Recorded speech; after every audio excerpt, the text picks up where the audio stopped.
last video of mine, we had discussed about gerunds. Now we are going to discuss about non-finite verb participle form.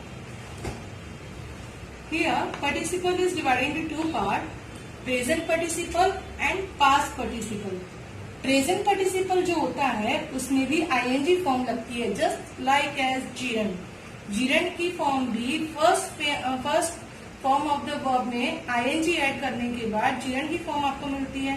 Just like that in the present participle when you are adding ING in the first form of the verb you will get present participle. Some uses of present participle are that first one, used to form the continuous tense form. जितने भी continuous tense होते हैं यानी कि present continuous tense, perfect continuous tense, इनमें आप ING form use करते हैं और इसमें आपको प्रेजेंट पार्टिसिपल की या परफेक्ट जो भी फॉर्म आपकी बनती है उसमें आईएनजी फॉर्म यूज करना होगा वर्ब के साथ. Now let's take one example. They are playing hockey. Look at here, ing is added to play, playing. तो ये क्या है बच्चों? प्रेजेंट पार्टिसिपल है. Okay, use as an adjective. ये जो होता है प्रेजेंट पार्टिसिपल एडजेक्टिव की तरह काम करता है.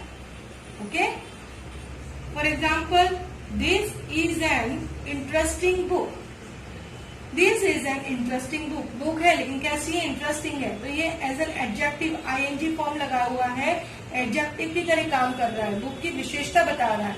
इंटरेस्टिंग है ये book. Clear? Next one, use as the subject और object complement of a verb. यानी कि सब्जेक्ट या ऑब्जेक्ट का कॉम्प्लीमेंट होता है. जो वर्ब दी जाती है सेंटेंस को, उस वर्ब की जो कॉम्प्लीमेंट जाती है किसके लिए? सब्जेक्ट के लिए एंड ऑब्जेक्ट के लिए.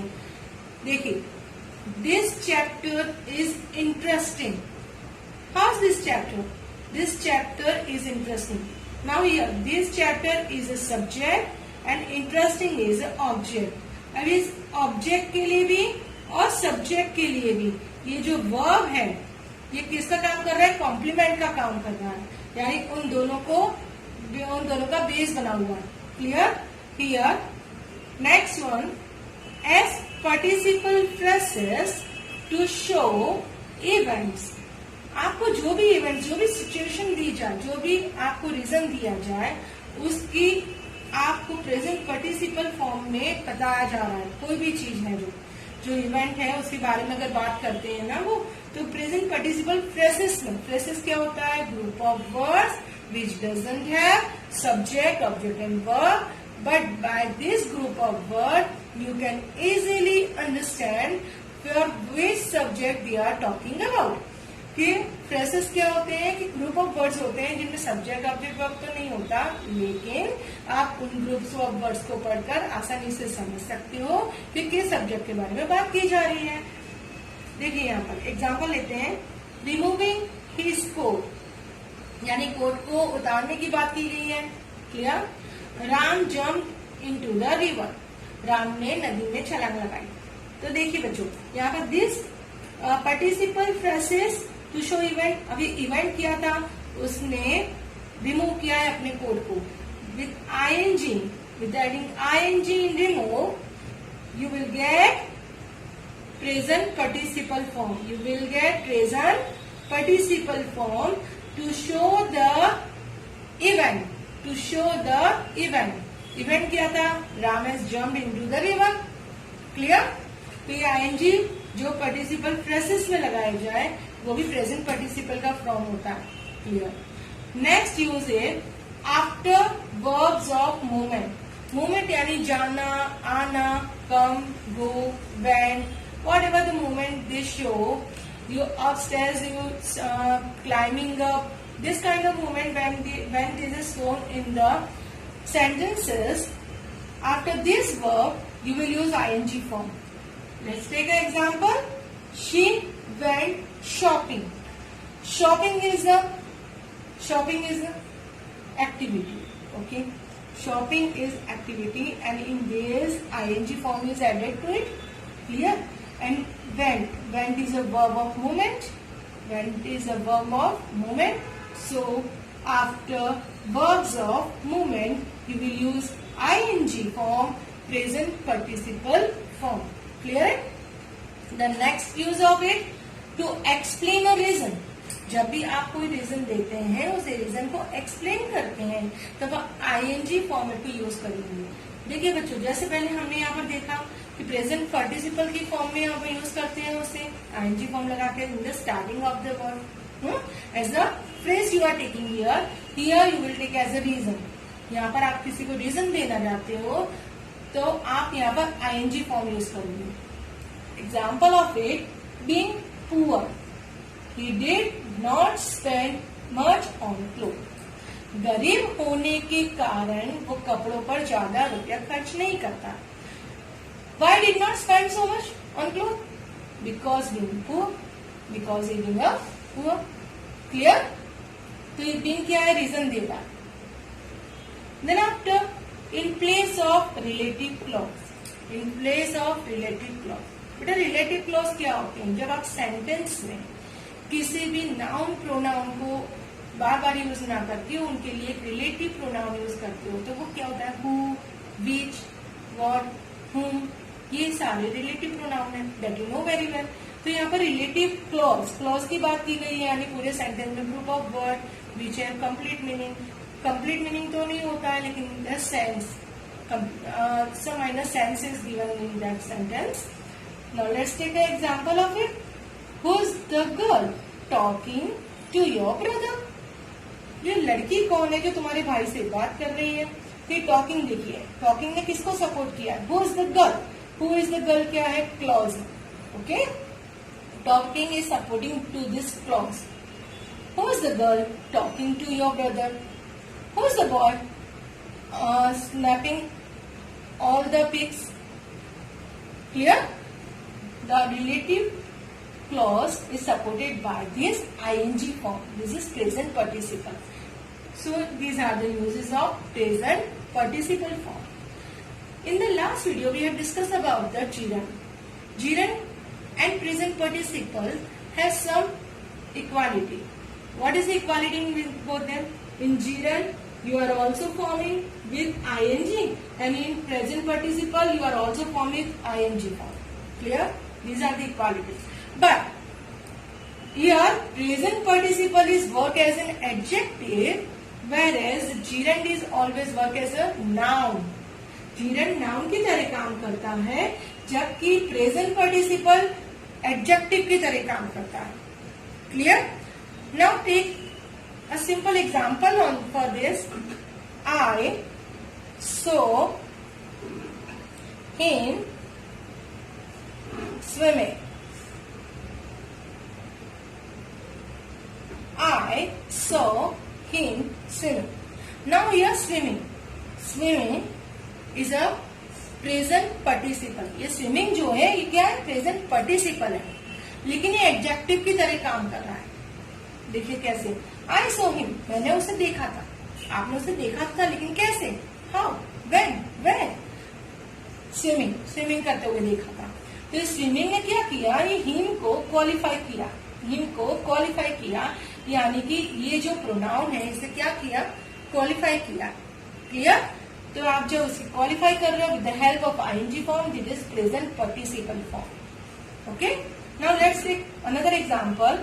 आई love swimming. I love swimming. Look at here. I love swimming. Swimming, ing form. Swimming in the ing form. And here love is a verb. Love क्या है बच्चों? Verb है. और ये ing form. तो ये verb है. ये verb का object है. ये verb का object है. और यहाँ पर ये noun की तरह काम कर रहा है. कैसे काम कर रहा है? Noun की तरह काम कर रहा है. जब ing फॉर्मेट noun की तरह काम करती है तो क्या कहलाती है? gerund कहलाती है. क्या कहलाती है? gerund. ये डिफरेंस है इन दोनों में. Clear? Present participle is work as an adjective, while as gerund is work as a noun. I hope you are clear in with this. Then after we will talk about past participle. In the past participle, as we find at the last of the verb, you will get D, ED, EN, T, EN. जो भी past participle होता है उसके verb की form में last में D, ED, EN, T, EN words लगे हुए होते हैं. Now talk about the past participle. Past participle is a perfect action is done. It shows a perfect action is done. For example, a broken jug lay on the ground. टूटा हुआ जग ground पर पड़ा हुआ था, तो ये broken क्या है?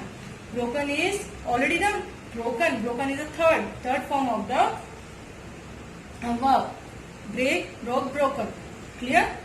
Now some functions are of past participle. First one, primarily used as an adjective to a noun.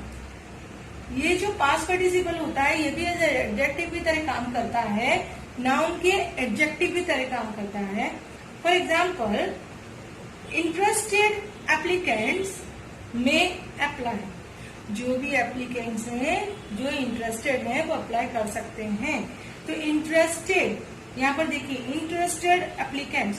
Applicant तो है, कैसे इंटरेस्टेड है, तो ये क्या हो गया? एडजेक्टिव ऑफ अ नाउन, यानी एप्लीकेंट्स का एडजेक्टिव हो गया. Clear? Second use as the subject और object complement of a verb. Subject और object complement of a verb. Take an example of this. The candidate seems interested. अब देखिए यहाँ पर ये इंटरेस्टेड जो वर्ड है ये किसको कॉम्प्लीमेंट दे रहा है? सिंस को दे रहा है. सिंस क्या है? वर्ब है. द कैंडिडेट क्या है? सब्जेक्ट है. क्लियर? तो यहाँ पर सब्जेक्ट और ऑब्जेक्ट का जो कॉम्प्लीमेंट दे रहा है ये verb, it is depend on this past participle. Clear? Next one, work as passive voice. Passive voice क्या होता है? किसी और के द्वारा जो काम कराया जाता है, किसी और के द्वारा जो काम किया जाए, हो रहा हो, उसके बारे में जब बात की जाती है वो पैसिव वॉइस होती है. तो यहाँ पर देखिए, the car was bought by my father. Car किसके द्वारा खरीदी गई? मेरे पिता के द्वारा. तो was bought. Bought here shows the past participle form of bring, brought. Third form of the verb, and here by shows the passive voice. Okay, in the passive voice you will use here past participle form. Next one, the next example of it, angered or being angered by her rude words, he walked away. Angered भी use कर सकते हैं और being angered भी use कर सकते हैं आप पैसिव वॉइस में पास्ट पार्टिसिपल को बताने के लिए.